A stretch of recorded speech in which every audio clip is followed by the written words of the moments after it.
నిన్నటి వరకు ఎంపీ, ఇప్పుడు కూడా ఎంపీనే, ఇంకా 2 నెలలు ఉంటాడు. చాలా తెలివైన వాడు. ముందుగానే పసిగట్టాడు పోటీ చేసిన గెలవమని. తప్పించుకున్నాడు. 5 ఏళ్లు ఈ ప్రాంతానికి చేసింది లేదు, ఆయన వల్ల లాభం లేదు, ఏది జరగలేదు అలాంటి వ్యక్తి.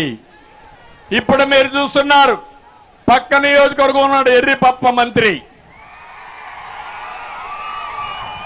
ఆయన కొడుకును పంపించాడు ఇక్కడికి ఎర్రిపప్ప. రైతులు గోన్ సంచులు ఇవ్వలేడు, కానీ వేరే నియోజకవర్గంలో పార్లమెంట్ పోటీ చేస్తారు. గొప్ప నాయకులే కదా అని మిమ్మల్ని అడుగుతున్నా. తిరుగు తపాల్లో పంపిస్తారా లేదా అని మిమ్మల్ని అడుగుతున్నా. ఇంకొక ఆయన చింతలపూడి ఎలీజా గ్రాఫ్ పడిపోయింది, నీ చీటీ చినిగిపోయిందన్నాడు జగన్మోహన్ రెడ్డి. అమలాపురం పంపిస్తా అన్నాడు. ఈయనన్నాడు, నా గ్రాఫ్ పడిపోతే నీ గ్రాఫ్ పెరిగిందా, నీది పడిపోయిందని చెప్పాడు. చెప్పాడా లేదా?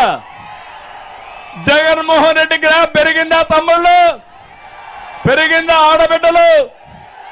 రేపు ఎన్నికలు వస్తే తెలుస్తుంది. ఊరు తిరగబడుతుంది, ప్రతి ఒక్కరు తిరగబడతారు. అది జరగాలి. జరుగుతుందా లేదా? పాపం ఎలీజా పని అయిపోయింది.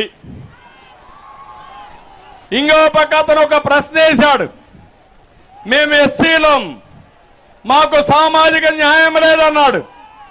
నేను అడుగుతున్నా, ఈ గోదావరి జిల్లాలో పెత్తనం ఎవరిదండి? మిథున్ రెడ్డి పెత్తనం. ఎవడి మిథున్ రెడ్డి? ఎవరా మిథున్ రెడ్డి? పెద్దిరెడ్డి కొడుకు. ఇది సామాజిక న్యాయం అవునా కాదా? అలాంటి వ్యక్తులు ఇక్కడికి వస్తే ఒప్పుకుంటారా అని మిమ్మల్ని అడుగుతున్నా. పాపం ఎలీజా చెప్పిన దాంట్లో ఊటి వాస్తవం ఉంది. ఈ పార్టీలో సామాజిక న్యాయం లేదు, ఎస్సీలంటే చిన్న చూపు ఉందన్నాడు. అది కరెక్ట్, నేను కూడా ఒప్పుకుంటున్నానని చెప్పి మీ అందరికీ తెలియజేస్తున్నా. ఉంగుటూరు ఆయన ఉన్నాడు, ఎమ్మెల్యే పుప్పాల వాసుబాబు. ఉంగుటూరును దోచేస్తున్న వస్తువుల రాజా. చెరువులు, తాడిపూడిక కాలువలు, కడాన పోలవరం కుడి కాలువ మొరం కూడా దోచేశారు తమ్ముళ్ళు వీళ్ళంతా కలిసి. చూశారా కుడి కాలువ? చూశారా గట్లు?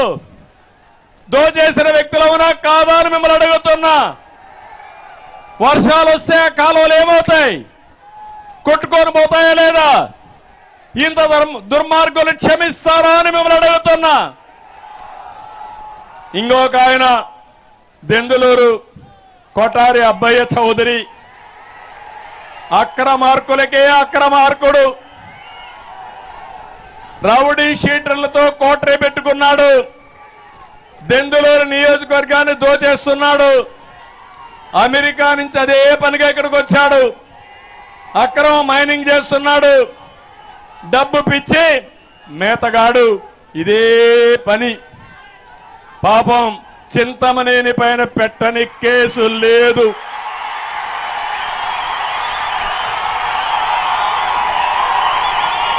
దీంతో ఇతను పీకింది కూడా ఏమీ లేదు. ఈసారి మీరిచ్చే షాకుతో మళ్ళా అమెరికాకు పంపించాలి.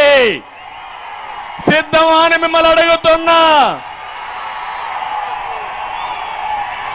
పోలవరం తెల్లం బాలరాజు గిరిజనుల్ని డబ్బులే కొట్టేసి అక్రమార్కుడు. ఇసుక అక్రమ తవ్వకాలు గట్టిగా తవ్వి డబ్బులు సంపాదిస్తున్నాడు. అవినీతి పైన ప్రశ్నించిన వారిపై అట్రాసిటీ కేసులు పెట్టాడు.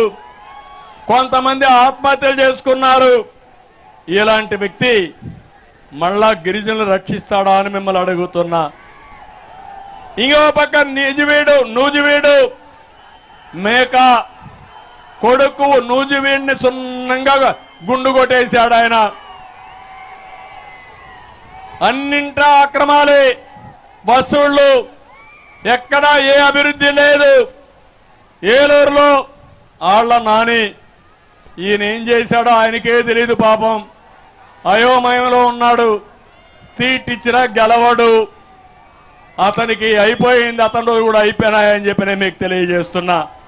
కైకులూరు దూలం నాగేశ్వరరావు కొడుకు నియోజకవర్గం అప్పచెప్పాడు. సెంటు పట్టాలు గట్టిగా డబ్బులు లాగాడు. చెరువులు ఏది కనపడిస్తే అది దోచేస్తున్నాడు.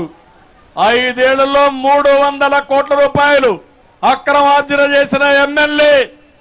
కొల్లేరంటే చెరువులు ఉంటాయి. ఆ